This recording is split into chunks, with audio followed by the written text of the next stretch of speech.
Hey Matt. Okay, so we've got your Vietnam era 6619 in here. It is absolutely original, is completely unserviced. It's a nice watch. It's tight. No corrosion, no rust. The case was just tight as anything. Tight. The case back did not want to come off. Look at the gruck that's under here. This hasn't been opened in decades, if in fact ever. There are no servicing marks inside the case back. Nothing. This case back seal is supposed to be O-ring, and it's as flat as paper. I love these 6619s. They were the last sort of big general movement that Seiko produced before the advent in basically 68 of the two lines, the Sua and the Dani, the 7000 series, the 6000 series Sua and the 7000 series Dani. So those became the mainline movements. Before that was the 6619, and Seiko made these. They used them in everything, versions of it and everything. This was the movement that they sold to other watch companies to put into the watches. These were rebranded for UT, which was a Mormon watch company of all crazy things. But I love these 6619s. They're great movements. They're fully jeweled trains. They're only 1800 BPH, but they're good chuggers.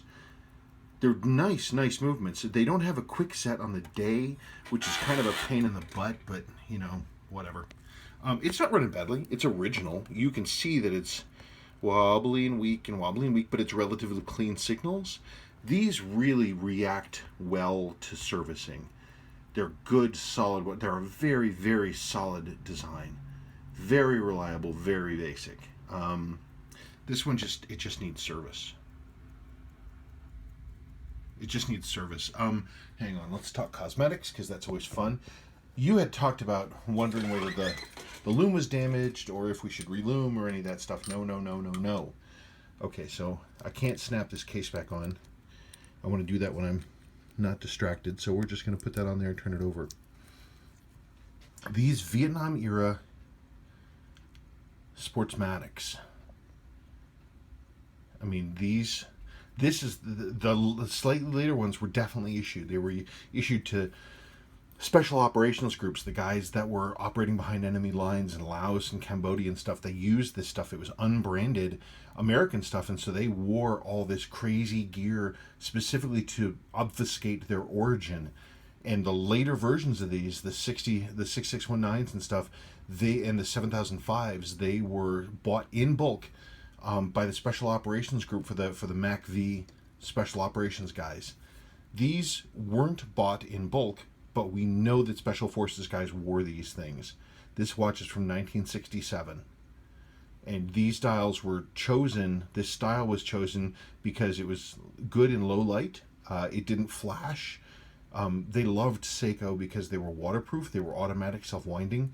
And they always chose, the Special Forces guys always chose these kinds of dials. It's possible that they chose this dial and that was why the later versions were chosen to basically emulate this early style dial, because this is what they liked.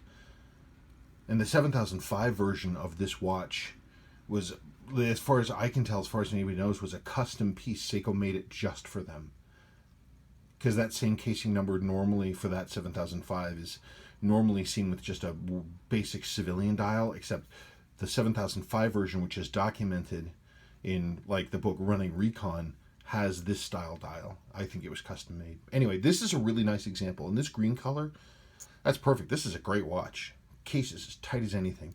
Yeah, the outside of the case is hazy, but all the case lines are there. It's never been abused. It hasn't been beaten. It has no corrosion. It's completely original. And this green tinted loom, that's correct. The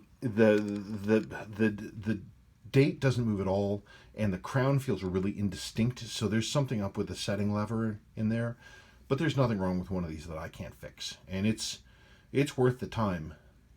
These are cool watches with their gray radial dials, the very hallmark of 1967.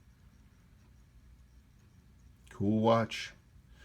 My friend Sean Cody has mine. I built one for myself, and he got it, so it went off. He wears that one now, and here's another one. They're cool watches. Okay, Matt.